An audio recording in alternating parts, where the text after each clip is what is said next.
പശ്ചിമേഷ്യൻ യുദ്ധം തുടങ്ങിയിട്ട് ഇപ്പോൾ 13 ദിവസമായി ഇതുവരെ ഒരു തീരുമാനം ഉണ്ടായിട്ടില്ല. അമേരിക്ക 4 ദിവസം കൊണ്ട് ഇറാനെ കീഴടക്കാമെന്നാണ് കരുതിയത്. പക്ഷേ 13 ദിവസമായിട്ടും കീഴടങ്ങിയില്ല. അതായത് അവിടെ ഒരു റെജീം ചേഞ്ച് ഉണ്ടാക്കാൻ പറ്റിയില്ല. അയത്തുള്ള അലി ഖമനൈ പോയതിനു ശേഷം അയാളുടെ മകനായ മുജ്തബ ഖമനൈ തന്നെ അധികാരത്തിലേക്ക് വരുന്നു. അതായത് IRGCയുടെ നിയന്ത്രണം അയാളുടെ കയ്യിൽ, മതഭരണകൂടം വെച്ചുകൊണ്ടുള്ള നീക്കങ്ങൾ, പ്രതിരോധങ്ങൾ, ആക്രമണങ്ങളെല്ലാം തന്നെ ഇറാൻ നടത്തുന്നുണ്ട്. ഇറാൻ്റെ ഈ ആക്രമണത്തിൽ അമേരിക്ക ഒന്നും ഭയന്നു എന്ന് വേണമെങ്കിൽ കരുതാം. കാരണം ഹോർമൂസ് കടലിടുക്കിലേക്ക് ആക്രമണം നടത്തുന്നു, ദുബായിൽ ആക്രമണം നടത്തുന്നു, സൗദിക്ക് നേരെ, കുവൈറ്റിന് നേരെ, ഈ ഗൾഫ് രാജ്യങ്ങൾക്കെല്ലാം നേരെ ആക്രമണം നടത്തുന്നു. ചുരുക്കം പറഞ്ഞാൽ ഇറാന് സഹായവുമായിട്ട് മറ്റ് ചില രാജ്യങ്ങൾ കൂടി വരുന്നുണ്ട്. അപ്പോൾ നമ്മൾ വിചാരിച്ച് ഇറാൻ ഒറ്റപ്പെട്ട് നിൽക്കുകയാണെന്ന്. അങ്ങനെ അല്ല. അപ്പോൾ അമേരിക്കയും ഇസ്രായേലും എങ്ങനെ ആക്രമണം കടുപ്പിക്കുന്നുവോ അതിനനുസരിച്ചുള്ള ഒരു സഹായം ഇപ്പം ഇറാന് ലഭിക്കുന്നു. അതുകൊണ്ടാണ് ഈ മുജ്തബ ഖമനൈ വലിയ ധൈര്യമായിട്ട് നിൽക്കുന്നത്. അദ്ദേഹം ചുമതലയേറ്റതിന് ശേഷം ഇതാദ്യമായിട്ട് പറയുന്നു, അമേരിക്ക ഞങ്ങൾക്കെതിരെ ആക്രമണം നടത്തിയതിനെ അതേ നാണയത്തിൽ തിരിച്ചടിക്കും, ശക്തമായ ആക്രമണം ഉണ്ടാകുമെന്ന്. എങ്ങനെ കാണാം? ഇന്നലെ അദ്ദേഹത്തിന്റെ പ്രസ്താവന വന്നു. നമ്മൾ ഇതുവരെ അദ്ദേഹം കോമയിലായിരുന്നു, അദ്ദേഹത്തിന് അപകടം പറ്റി, പരിക്ക് പറ്റി. എന്തായാലും അദ്ദേഹത്തിന്റെ ഒരു പ്രസ്താവന അത് അദ്ദേഹത്തിൻ്റെതാണോ ഇനി പരിക്ക് പറ്റി കിടക്കുവാണോ? ഏതായാലും ഇന്നലെ അദ്ദേഹം പറഞ്ഞിരുന്നത് ഒരു കാരണവശാലും നമ്മുടെ സാധാരണ ഭാഷയിൽ പറഞ്ഞാൽ പിന്മാറുന്ന അവസ്ഥയിലെ രക്തസാക്ഷിത്വത്തിനെല്ലാം മറുപടി പറയിക്കും. ഞങ്ങളുടെ കുഞ്ഞുങ്ങളുടെയും ഞങ്ങളുടെ പരമോന്നത നേതാവിൻ്റെയും എല്ലാം രക്തസാക്ഷിത്വത്തിനും, അല്ലെങ്കിൽ ഈ യുദ്ധവുമായിട്ട് ബന്ധപ്പെട്ട് ആരൊക്കെ രക്തസാക്ഷിയായിട്ടുണ്ടോ അതിനെല്ലാം എണ്ണി എണ്ണി എണ്ണി മറുപടി പറയിക്കും, അല്ലെങ്കിൽ തിരിച്ചടി കൊടുക്കും എന്നുള്ളതാണ്. അപ്പോൾ കഴിഞ്ഞ ദിവസം നമ്മൾ അവിടുത്തെ പ്രസിഡന്റ് ഒരു വർത്തമാനം പറഞ്ഞു, യുദ്ധം വേണമെങ്കിൽ നിർത്താം, പക്ഷേ ഒന്ന് ഞങ്ങളുടെ പരമാധികാരത്തിലേക്കുള്ള കടന്നുകയറ്റം യാതൊരു കാരണവശാലും അനുവദിക്കുന്നില്ല. യുദ്ധം അനാവശ്യമായി ഞങ്ങളിലേക്ക് യുദ്ധം ചെയ്യുന്നതിന് വേണ്ടി ഇനി അമേരിക്കയും ഇസ്രായേലും തയ്യാറാകുന്ന ഒരവസ്ഥയില്ല. പിന്നെ യുദ്ധത്തിനകത്ത് വന്ന നഷ്ടപരിഹാരം മൊത്തം കൊടുക്കുന്ന രീതിയിലേക്ക് അമേരിക്ക തയ്യാറാകണം. അത് ഇറാൻ്റെ പുനർനിർമ്മാണം അല്ലെങ്കിൽ ആ രീതിയിലേക്ക്. അപ്പോൾ ഇത് മൂന്നും അംഗീകരിക്കുന്ന രീതിയിലേക്ക് വരുന്നില്ല. എന്നാൽ പുടിൻ കഴിഞ്ഞ ദിവസം അമേരിക്കൻ പ്രസിഡന്റിനെ വിളിച്ചതിന് ശേഷം അയാളുടെ വർത്തമാനത്തിനകത്ത് ശകലം വ്യത്യാസം വന്നു. എന്നാൽ യുദ്ധം ഇപ്പം നിർത്താൻ പറ്റത്തില്ല, ഞങ്ങൾ ജയിച്ചു നിൽക്കുകയാണ്, ഞങ്ങൾക്ക് ചിലതുകൂടെ ചെയ്തു തീർക്കാനുണ്ട്. ചിലതുകൂടെ ചെയ്തു തീർക്കാനുള്ളത് എന്താണെന്ന് എനിക്കും സിനുവിനും ഒക്കെ ചിന്തിക്കുമ്പം നമ്മുടെ ജിയോ പൊളിറ്റിക്സിനകത്തും അല്ലെങ്കിൽ നമ്മുടെ ലോക പൊളിറ്റിക്സിനകത്തും ചിലതുകൂടെ ചെയ്തു തീർക്കാനുള്ളതെന്ന് പറഞ്ഞാൽ ഈ റെജീം ചേഞ്ച് ആണ്. കാരണം ഇപ്പം ഖമേനിയെ കൊന്നാൽ തീരുമെന്ന് ചോദിച്ചപ്പോൾ ഖമേനിയെക്കാട്ടി വലിയ വേതാളോ അടുത്ത പോസ്റ്റ് വന്നത്. ഇപ്പം ഇയാൾ തീർന്നു കഴിയുമ്പോൾ അതിനെക്കാട്ടി വലിയ വേദം. അപ്പം ആ സിസ്റ്റം തന്നെ മാറാതെ ഒരു രക്ഷയുമില്ല, ആള് മാറിയിട്ട് കാര്യമില്ല എന്നിപ്പോൾ ഇസ്രായേലിന് മനസ്സിലായി. ഇസ്രായേൽ പറഞ്ഞിരിക്കുന്നത് യാതൊരു കാരണവശാലും യുദ്ധം നിർത്താൻ പറ്റുന്ന രീതിയില്ല. കാരണം യുദ്ധം ചെയ്ത് ഒരു പരുവത്തിലാക്കി അത് തീരുന്ന ഒരവസ്ഥ വരുമ്പോൾ വീണ്ടും വിട്ടിട്ട് വീണ്ടും അതെങ്കിൽ അത് പഴയ അവസ്ഥയിലേക്ക് നമ്മൾ പറയട്ടെ, പഴയ രൂപത്തിലേക്ക് രൂപാന്തരം പ്രാപിക്കുന്ന പോലെ വീണ്ടും ഇറാൻ പഴയ അവസ്ഥയിലേക്ക് വന്നു കഴിഞ്ഞാൽ ഒരു കാര്യവുമില്ല. ഈ റെജീം ചേഞ്ച് നടക്കാത്തിടത്തോളം അവരുടെ അവരുടെ താല്പര്യങ്ങളും അവരുടെ കാര്യങ്ങളും ഒക്കെ ലോകത്തെ നശിപ്പിക്കുന്നത്, ഇസ്രായേൽ നശിപ്പിക്കുന്നത്. അപ്പോൾ ഇസ്രായേലിന് ഇതിനകത്ത് താല്പര്യമില്ല. അപ്പം യുദ്ധം നിൽക്കുന്ന ഒരവസ്ഥ ഇപ്പോഴും ഇല്ല. അതായത് യുദ്ധം നമ്മുടെ അടുക്കള വരെ ബാധിക്കുകയും ചെയ്തിട്ടുണ്ട്. എല്ലാവരും വിചാരിച്ചു നമ്മളെ ഈ കേരളത്തിലൊക്കെയുള്ള ആൾക്കാരുടെയും നമ്മുടെ ചില ആൾക്കാരുടെയും അവിടെ യുദ്ധം നടക്കട്ടെ, ഇറാനെ അടിക്കട്ടെ, അല്ലെ ഇറാൻ തീരട്ടെ, അമേരിക്കയായിട്ട് യുദ്ധം എവിടൊക്കെ ഏതൊക്കെ രീതി ബാധിക്കുന്ന സാധാരണക്കാരൻ അറിയത്തില്ലല്ലോ. അവിടെ യുദ്ധം നടന്നാലും നമുക്ക് ബാധിക്കും. ഇനിയിപ്പോൾ നാളെ കാലത്ത് ഇത് മൂർച്ഛിച്ച് പോയാൽ ഓരോന്നിനെയും ബാധിക്കും. നമ്മളെ ഭക്ഷണം കഴിക്കുന്നതവരെ ബാധിക്കും. അതോടെ ആയിക്കട്ടെ. അപ്പം ഇതിനകത്ത് വേറൊരു ഇന്റലിജൻസ് റിപ്പോർട്ട് വരുന്നുണ്ട് സിനു. ഇന്റലിജൻസ് റിപ്പോർട്ട് എന്ന് പറഞ്ഞാൽ ഈ യുദ്ധം ഇങ്ങനെ പോയാൽ, തീരാതെ പോയാൽ, നിവൃത്തിയില്ലാതെ പോയാൽ, പരാജയപ്പെടുന്ന അവസ്ഥയിലേക്ക് ഇറാൻ പോയാൽ, ഇറാൻ റെജീം ചേഞ്ച് വരുന്ന ഒരു അവസ്ഥയിലേക്ക് പോയാൽ ഏത് രീതിയിലും പെരുമാറുന്ന ഒരു ഭരണകൂടവും അത്തരത്തിൽ ആലോചിച്ചുകൊണ്ടിരിക്കുന്ന ഒരു ഭരണകൂടവുമാണ് ഇപ്പോൾ ഉള്ളത്. അതാണ് ഇന്നലെ പറഞ്ഞത്, പകരം ചോദിക്കും.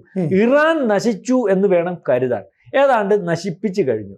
അപ്പം ഈ ഭരണകൂടത്തെ ആ നശിപ്പിച്ച ഇതിനകത്ത് നിന്ന് ആയാലും ആ റെജീം ചേഞ്ചിന് താല്പര്യമില്ലാത്തതുകൊണ്ട് അവർ ഇപ്പം ഈ GCC രാജ്യങ്ങളും ലോകത്തെ നശിപ്പിക്കാൻ നിൽക്കുന്ന ഒരു ദിവസമുണ്ടല്ലോ, ഹോർമൂസ് കടലിടുക്ക് തടയുന്നു, ലോകത്ത് സ്തംഭിപ്പിക്കുന്നു, അല്ലെങ്കിൽ ഇതിൻ്റെ അമേരിക്കയുടെ ഭാഗമായിട്ട് നിൽക്കുന്ന മുസ്ലിം രാജ്യങ്ങളായണക്കെ പോലും അവരെ നിരന്തരം ആക്രമിക്കുന്നു, അവിടെ എല്ലാം സാമ്പത്തികമായിട്ട് ഇല്ലായ്മ ചെയ്യാൻ ശ്രമിക്കുന്നു. അവർ നശിക്കുന്നതിൻ്റെ കൂടെ എല്ലാം നശിക്കട്ടെ. അതിനകത്ത് ഇപ്പം പറയുന്നു ഇവിടെ ഈ യുറേനിയത്തിൻ്റെ സമ്പുഷ്ടീകരണമാണല്ലോ വിഷയം. അപ്പോൾ യുറേനിയം സമ്പുഷ്ടീകരണത്തിൻ്റെ നമ്മൾക്കറിയാമല്ലോ, യുറേനിയം സമ്പുഷ്ടീകരണം ഒരു വല്ലാത്ത ഒരു പ്രക്രിയയാണ്. അതിനകത്ത് ഈ സമ്പുഷ്ടീകരണം 5% ആണ് ഈ ഊർജ പ്രതിസന്ധി മറികടക്കാൻ ഉപയോഗിക്കുന്നത്. അത് വലിയ രീതിയിൽ ഉപയോഗിക്കുന്നതിന് 20% വരെയാകാം. അതിനുശേഷമുള്ള യുറേനിയം വെപ്പൺസ് അല്ലെങ്കിൽ ഇത്തരത്തിൽ അത് 60% എത്തും. പിന്നെ 90%-ലേക്കുമ്പോൾ ആണവായുധം എത്തിക്കഴിഞ്ഞു. എത്തിച്ചെന്ന ആ രഹസ്യാന്വേഷണ റിപ്പോർട്ട് അപ്പോൾ 90% ആകുമ്പോഴത്തേക്ക് ആണവായുധത്തിലേക്ക്. ഇതിനകത്ത് വേറെ വലിയ പ്രത്യേകതയുണ്ട്. 5% എത്തിക്കുന്നത് വലിയ പാടാണ്. 20% എത്തിക്കുന്നതിന് അത്രയും പാടില്ല, അതിനെക്കാട്ടി കുറഞ്ഞു. ഈ 20-ൽ നിന്ന് 60-ൽ എത്തിക്കുന്നതിന് 20-ൽ എത്തിക്കുന്നതിൻ്റെ അത്രയും പാടില്ല, എളുപ്പമാണ്. 60-ൽ നിന്ന് 100-ൽ എത്തിക്കാൻ ഈസിയാണ്. കാരണം ഞാൻ ഇപ്പം 5%-ലേക്ക് 3 മാസം കൊണ്ടാണ് എത്തിക്കാൻ പറ്റുന്നതെങ്കിൽ 20-ലേക്ക് എത്തിക്കുന്നതിന് 1.5 മാസം മതിയാവും. ഉദ്ദേശം ഞാൻ കറക്റ്റ് കണക്കല്ല, നമ്മൾ ഒരു ഉദാഹരണം, ആ 1.5 മാസത്തിൻ്റെ പകുതി മതിയാവും 60%-ലേക്ക് എത്തിക്കാൻ. അതിൻ്റെ കാട്ടിൽ വളരെ ചുരുങ്ങിയ സമയം മതിയാവും അത് 100%-ലേക്ക് എത്തിക്കുക. അപ്പോൾ 60%-ൽ എത്തിച്ചിട്ടുള്ള സമ്പുഷ്ടീകരിച്ച യുറേനിയം ആണവായുധം ഉണ്ടാക്കുന്നതിന് ദിവസങ്ങൾ മതിയാകും. 10 ദിവസം കൂടെ കഴിഞ്ഞാൽ ആണവായുധം ഉണ്ടാകുമായിരുന്നു എന്നാണ് ഈ ഇത്രയും ധൃതി വെച്ച് അടിച്ചതിനകത്ത് ഇസ്രയേൽ പലയിടത്തും കൊടുത്ത വിശദീകരണം. അതേ രീതിയിൽ അവരുടെ കയ്യിൽ ഉണ്ട് എന്ന് പറയുന്നു. മാത്രവുമല്ല, ഈ 60 ഇപ്പം ഈ അമേരിക്കൻ രഹസ്യാന്വേഷണ വിഭാഗത്തിനും അല്ലെങ്കിൽ മൊസാദിനും കിട്ടിയ റിപ്പോർട്ട് അനുസരിച്ച് ഈ 60% വെച്ചിട്ട് ഡേർട്ടി ബോംബ് നിർമ്മിക്കാൻ സാധിക്കും. ഡേർട്ടി ബോംബ് ഭയങ്കര ഡേഞ്ചറസ് ആണ്. കാരണം ഇതിട്ട് കഴിഞ്ഞാൽ അണുവായുധം ഇടുന്നതിൻ്റെ അത്രയും ആളപായവും അല്ലെങ്കിൽ ചൂട് മറ്റു കാര്യങ്ങളോ ഒന്നും ഇല്ലെങ്കിൽ ആ പ്രദേശം മൊത്തം നശിച്ചിട്ട് അതിൻ്റെ വേറെ എണ്ണങ്ങൾ, അതായത് സാമ്പത്തിക നഷ്ടവും അല്ലെങ്കിൽ പിന്നെ ആ പ്രദേശം റീകൺസ്ട്രക്ട് ചെയ്തുകൊണ്ട് വരാനോ അല്ലെങ്കിൽ പഴയ രീതിയിലേക്ക് ആക്കാനോ ഒക്കെ വലിയ പാടാണ്. അപ്പം ഡേർട്ടി ബോംബ് ഇവരുടെ കയ്യിൽ ഉണ്ടാകുമെന്നുള്ള ആശങ്ക അമേരിക്കയിലെ പല വിദഗ്ധരും തെളിവുകൾ നിരത്തി, അല്ലെങ്കിൽ ഈ ഇദ്ദേഹത്തിൻ്റെ ഒരു ഉപദേഷ്ടാവ് തന്നെ, ട്രംപിൻ്റെ ഉപദേഷ്ടാവ് തന്നെ കൃത്യം തെളിവ് നിരത്തി പറയുന്നത്. പിന്നെ വേറൊരു കാര്യമുണ്ട്, കഴിഞ്ഞ ദിവസം കിം ജോങ് ഉന്നിൻ്റെ പ്രസ്താവന കണ്ടില്ലേ, ഞങ്ങളെല്ലാം ശരിയാക്കി വെച്ചിട്ടുണ്ട്, വേണമെങ്കിൽ ആണവായുധം കൊടുക്കും ഇറാന്. ആ രീതിയിലെല്ലാം സംസാരിച്ചു. ഇതിനകത്ത് ഇപ്പം അത് നിസ്സാരമായിട്ട് കാണരുതെന്നാണ് പറയുന്നത്. പല ഘട്ടങ്ങളിലും പറഞ്ഞിട്ടുണ്ട് ഇവിടുത്തെ സമ്പുഷ്ടീകരിച്ച യുറേനിയം അവിടെ കടത്തിയിട്ട് ആണവായുധം നിർമ്മിക്കുന്നതിന് വേണ്ടി ഉപയോഗപ്പെടുത്തിയിട്ടുണ്ടോ എന്ന് പോലും സംശയമുണ്ടെന്ന് പറഞ്ഞിട്ടുണ്ട്. അതുപോലെ തന്നെ അവിടുന്ന് ഇവരുടെ മലനിരകളിലേക്ക് അതിൻ്റെ വിദഗ്ധർ വന്നിട്ടുണ്ടോ എന്നുള്ള രീതിയിലേക്കുള്ള ഒരു സംസാരം വന്നിട്ടുണ്ട്. കാരണം റഷ്യ, ഉത്തര കൊറിയ, ഈ പറയുന്ന ഇറാൻ, ഇവർ 3 പേരും തമ്മിൽ ഒരു വല്ലാത്ത ബന്ധമുണ്ട്. അണുവായുധം പ്രയോഗിക്കുന്നതിന് റഷ്യ അനുമതി കൊടുക്കുമോ, അത്തരത്തിലങ്ങ് നിന്നു കൊടുക്കുമോ എന്ന് നമ്മൾക്കറിയത്തില്ല. പക്ഷെ ഇപ്പം ഏറ്റവും അവസാനം വരുന്ന റിപ്പോർട്ട് അനുസരിച്ച് 72 മണിക്കൂർ മതി റഷ്യയിൽ കൂടി ഈ ഒരു വിമാനം ഇറാനിൽ ഇറങ്ങുന്നതിന് വേണ്ടി. ഞങ്ങൾ ആണവായുധം വേണ്ടി വന്നാൽ അവസാനം ഇറാന് കൊടുത്തിരിക്കുമെന്ന് പറയുമ്പം ഇതിനകത്ത് ഈ ആണവായുധം നിർമ്മിച്ചു വെച്ചേക്കാൻ പറ്റത്തൊന്നുമില്ല. അത് നിർമ്മിക്കുക, വിടുക. അപ്പം അതിനാവശ്യമായ ഒരു സാമഗ്രികൾ എല്ലാം ഘടിപ്പിച്ച ഒരു വിമാനവുമായിട്ട് ഇവിടെ വന്ന് റഷ്യ സഹായിച്ചാൽ ഇവിടെ വന്ന് ഇറങ്ങി അണവായുധം കൊടുക്കാൻ പറ്റും. ഏറ്റവും അവസാനം നിലവിൽ, കാരണം ഇതിനകത്ത് വല്ലാത്തൊരു സാധനമുണ്ട്, അവന് പ്രാന്ത. ആർക്കാ? ഈ കിം ജോങ് ഉന്നിന്. ഈ സ്വേച്ഛാധിപതി ആയിട്ടുള്ള ആൾ, അല്ലെ റഷ്യയുടെ അതേ അതിനെക്കാട്ടി വലിയ സ്വേച്ഛാധിപതിയാണല്ലോ, അമേരിക്കയുടെ കണ്ണിലെ കരടുമാണ്.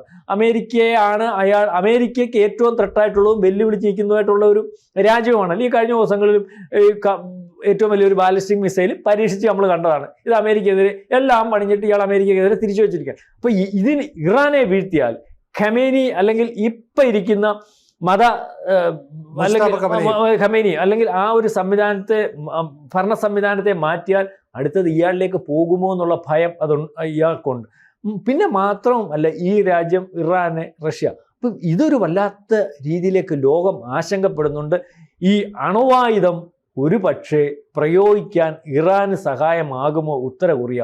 ആ രീതിയിലേക്കുള്ള ഒരു ഓപ്പറേഷൻ ഈ പറയുന്ന റഷ്യയുടെ ഭാഗത്തു നിന്ന് ആ സഹായം ഉണ്ടാകുമോ? അല്ലെങ്കിൽ എല്ലാം നോക്കിക്കാണുമല്ലോ എല്ലാ രീതിയിലും. ഇറാന്റെ നീക്കത്തെ വളരെ ഗൗരവത്തോടാണ്. കാരണം ഇവർ പറഞ്ഞ റേഡിയോളജിക്കൽ ഡിസ്പെഴ്സൽ ഡിവൈസ്, അതായത് RDD എന്നാണ് പറയുന്നത്. അതായത് പരമ്പരാഗതമായി നിർമ്മിക്കുന്ന സ്ഫോടക വസ്തു, അതാണ് നമ്മൾ ഡൈനാമിറ്റ് എന്നൊക്കെ പറയുന്നത്. ഈ ഡൈനാമിറ്റിലേക്ക് റേഡിയോളജിക്കൽ വസ്തുക്കൂടെ അതും കൂടി ആഡ് ചെയ്തുകൊണ്ട് ഒരു സ്ഫോടക വസ്തു ഉണ്ടാക്കുന്നു. ഇതാണ് ഡേർട്ടി ബോംബ് എന്ന് പറയുന്നത്. അപ്പോൾ ഈ ഡേർട്ടി ബോംബ് ഇടുന്നത് കൊണ്ട് ഒരുപാട് ആളുകൾ കൊല്ലപ്പെടുത്തില്ല, ഒരുപാട് ആണവ വികിരണമൊന്നും സംഭവിക്കില്ല. പക്ഷേ ആ സ്ഥലം മുഴുവൻ മലിനമായി പോകും. ഒരുപാട് ആളുകൾക്ക് ഭാവിയിൽ രോഗം വരുന്നത്, അല്ല ദുരന്തം വരുന്നത് പോലെയുള്ള ഒരു പ്രശ്നം ഉണ്ടാകും. അപ്പോൾ ഇതിനകത്തേക്ക് റേഡിയോ ആക്ടിവിറ്റി കൂടി മിക്സ് ചെയ്യുന്ന രീതിയിൽ ഇത്തരത്തിൽ ഡേർട്ടി ബോംബ് ഉപയോഗിക്കാൻ കഴിയുന്ന രീതിയിൽ ഇറാൻ്റെ ടെക്നോളജി മാറിയിട്ടുണ്ട്. അപ്പോൾ ഇറാൻ ആണവായുധം ഉപയോഗിച്ചെന്ന് ചോദിച്ചാൽ ഇല്ല. ഈ ഡൈനാമിറ്റ് മാത്രമാണോ ഉപയോഗിച്ചതെന്ന് പറഞ്ഞാൽ അങ്ങനെയല്ല. അതുകൊണ്ടാണ് മുജ്തബ ഖമനേയി പറയുന്നത് ഞങ്ങളുടെ ആക്രമണം വളരെ ശക്തമായിരിക്കും എന്ന് പറയുന്നത്. അപ്പോൾ ഇത്തരത്തിൽ സമ്പുഷ്ടീകരിച്ച യുറേനിയം 60% ഇവരുടെ കയ്യിലുണ്ട്. അത് 90%-ലേക്ക് എത്തി ആണവായുധം നിർമ്മിച്ച ഒരു ആക്രമണം നടത്തിയാൽ, ആണവായുധ ആക്രമണം നടത്തിയെന്ന് പറഞ്ഞിട്ട് അമേരിക്കയ്ക്കോ ലോകരാജ്യങ്ങൾക്കോ വളരെ പെട്ടെന്ന് ഇടപെടാം. അതിനെക്കാട്ടി നല്ലൊരു ഡേർട്ടി ബോംബാണ്. കാരണം ഒരു പ്രദേശത്തെ മുഴുവൻ മലിനീകരിക്കാൻ അതിലൂടെ സാധിക്കും. അങ്ങനെ അവരുടെ ലക്ഷ്യത്തിലേക്ക് പതുക്കെ പതുക്കെ പോകാനായിട്ട് സാധിക്കും. അപ്പോൾ ഒരു ശക്തിയെ അവരെ നിർജീവമാക്കാൻ അല്ലെ നിർവീര്യമാക്കാൻ ഇത്തരത്തിലുള്ള സംവിധാനത്തിലൂടെ സഹായകമാകുമെന്ന് ഇറാൻ ആര് പറഞ്ഞു കൊടുത്തു? അവിടെയാണ് കിം ജോങ് ഉന്നിൻ്റെ, അതായത് ഉത്തര കൊറിയൻ ഏകാധിപതി, ഈ ഉത്തര കൊറിയൻ ഏകാധിപതിയുടെ ലക്ഷ്യം തന്നെ അമേരിക്ക തീർക്കുക എന്നുള്ളതാണ്. അമേരിക്കയ്ക്ക് ആകെ പേടിയുള്ള രാജ്യം ഈ ഉത്തര കൊറിയ. കാരണം അയാൾക്ക് ഭ്രാന്ത. ഈ ഉത്തര കൊറിയൻ പ്രസിഡന്റായി കിം ജോങ് ഉൻ നാളെ ബോംബിടുമെന്ന് പറഞ്ഞാൽ നാളെ തന്നെ ബോംബിടും, ഒരു പ്രശ്നമില്ല. ഈ റഷ്യൻ പ്രസിഡന്റ് വ്ളാഡിമിർ പുടിനുമൊക്കെ ആയിട്ടുള്ള ബന്ധം ഉള്ളത് കൊണ്ടൊക്കെ സഹായിക്കുക. എന്നിട്ട് തന്നെ ഇറാനോട് ചോദിച്ചു, ഞങ്ങളുടെ അവിടെ കുറേ ആയുധമൊക്കെ ഇരിപ്പുണ്ട്, വെറുതെ ഇരിക്കുക, ഷോക്കേസിൽ ഇരിക്കുക, എടുത്തുകൊണ്ട് തരട്ടെ എന്ന് ചോദിക്കുന്നു. അങ്ങനെ ഒരു യുദ്ധത്തിലേക്ക് പോകാതെ നിൽക്കുന്നത് ഒരുപക്ഷെ റഷ്യയുടെയും ചൈനയുടെയും ഒക്കെ ഇടപെടൽ കൊണ്ടാണ്. പക്ഷേ നിവർത്തി കെട്ടിട്ട് ഇറാൻ അവരോടൊരു സഹായം ചോദിച്ചാൽ ഒരുപക്ഷെ ഈ ഉത്തര കൊറിയയെ സഹായിച്ചേക്കാം. കാരണം അവർക്ക് ഞങ്ങൾ പകരം കുറച്ച് എണ്ണ കൊടുക്കാമെന്നോ മറ്റെന്തെങ്കിലും സഹായം ചെയ്യാമെന്ന് പറഞ്ഞാൽ ഒരു സുപ്രധാന ഘട്ടത്തിൽ സഹായം. കാരണം ഉത്തര കൊറിയയ്ക്ക് അമേരിക്കയെ കണ്ടുകൂടാ, അമേരിക്കയ്ക്ക് ഉത്തര കൊറിയയെ കണ്ടുകൂടാ. ഉത്തര കൊറിയയുടെ അടുത്ത് അമേരിക്ക പറഞ്ഞിട്ടുണ്ട് നിങ്ങൾ ആണവായുധം നിർമ്മിക്കരുതെന്ന്. അതൊക്കെ ആദ്യം കേട്ടെങ്കിലും പിന്നീട് ആ കരാറെല്ലാം ലംഘിച്ച് ഞങ്ങൾ ഇഷ്ടമുള്ളതുപോലെ ചെയ്യുമെന്നുള്ള ഒരു നിലപാടെടുക്കുന്ന രാജ്യമാണ്. ഇവിടെ ഇറാൻ ഡേർട്ടി ബോംബുമായിട്ട് രംഗത്ത് വരിക എന്ന് പറഞ്ഞാൽ അത് അമേരിക്കയ്ക്കും ഇസ്രയേലിനും ഒരുപാട് ഭീഷണിയാണെന്ന് മാത്രമല്ല ഈ GCC രാജ്യങ്ങളിലോ അതിൻ്റെ പൂർണ്ണ തകർച്ചയിലേക്ക് എത്തും. കാരണം ഞങ്ങൾ എണ്ണ വിറ്റ് ജീവിക്കുന്ന ഒരു രാജ്യമാണ്. ഞങ്ങൾ സമ്പന്നരാകുന്നതിനേക്കാൾ കൂടുതൽ സമ്പന്നരായിട്ട് സുന്നി രാജ്യമായി ഗൾഫ് രാജ്യങ്ങൾ മാറുന്നു. അത് ഈ ഷിയാക്കാർക്ക് ഇഷ്ടപ്പെടത്തില്ല. അപ്പോൾ അത്തരം ഒരു നീക്കം നടത്തിയാൽ അതിനെ നമുക്ക് തള്ളിപ്പറയാമെന്ന് പറയുന്നത്. അതുകൊണ്ടാണ് മുജ്തബ ഖമനേയി ഇപ്പം പറയുന്നത് ഞങ്ങൾ ശക്തമായിട്ട് തിരിച്ചടിക്കും, പ്രതികാരം ചെയ്യുമെന്നാണ് പറയുന്നത്. അപ്പോൾ മുജ്തബ ഖമനേയിയുടെ ആദ്യത്തെ പ്രസ്താവന തന്നെ അമേരിക്കയ്ക്ക് ഭീഷണി ഉണ്ടാക്കുന്ന അല്ലെ അമേരിക്കയെ പ്രകോപിപ്പിക്കുന്നതാണെന്നല്ലേ നമുക്ക് മനസ്സിലാക്കാൻ പറ്റും. തീർച്ചയായിട്ടും അതിനകത്ത് നിസ്സാരമായിട്ട് കാണാൻ പറ്റത്തില്ല. കാരണം ഇവരൊക്കെ രണ്ടും കെട്ട് കാര്യങ്ങൾ ചെയ്യുന്നതും ആ രീതിയിൽ കാര്യങ്ങൾ ചിന്തിക്കുന്നു. ലോക കാര്യങ്ങളൊന്നും അവർക്ക് ചിന്തയില്ല, അവരുടെ കാര്യം മാത്രം, അവരുടെ താല്പര്യം മാത്രം. അല്ലെങ്കിൽ അതിനുവേണ്ടി ഏതർത്ഥം വരെയും പോകും. അവിടുത്തെ ജനങ്ങളോട് പോലും താല്പര്യവും സ്നേഹവുമില്ല, രാജ്യത്തിൻ്റെ വികസനവുമില്ല. വേറൊരു രീതിയിൽ, വേറെ മാനസികാവസ്ഥയിൽ അല്ലെങ്കിൽ മറ്റ് ലോകങ്ങളൊന്നും ചിന്തിക്കുന്ന രീതിയിലേക്ക് ചിന്തിക്കുന്ന ആൾക്കാരല്ല. അപകടകരമായിട്ട് കാര്യമാണ്. കാരണം മാത്രമല്ല ഈ വാർത്തയ്ക്കകത്ത് നമ്മൾ കാണുന്നത് ഇത് ഈ വാർത്ത നമ്മളുണ്ടാക്കിയല്ലോ, ഇൻ്റലിജൻസ് റിപ്പോർട്ട്, അത് അമേരിക്കൻ ഇൻ്റലിജൻസും മൊസാദും ഒക്കെ ഈ രീതിയിൽ കാര്യങ്ങൾ അവർക്ക് ലഭിച്ചിരിക്കുന്നു. ആ രീതിയിൽ കരുതലോടുകൂടി മുന്നോട്ട് നീങ്ങുന്നു എന്ന് വേണം കരുതാൻ. കൂടുതൽ വാർത്തകളും വിശേഷങ്ങളും നിങ്ങളിലേക്ക് എത്താൻ ABC മലയാളം സബ്സ്ക്രൈബ് ചെയ്യുക, ബെൽ ബട്ടണും അമർത്തുക.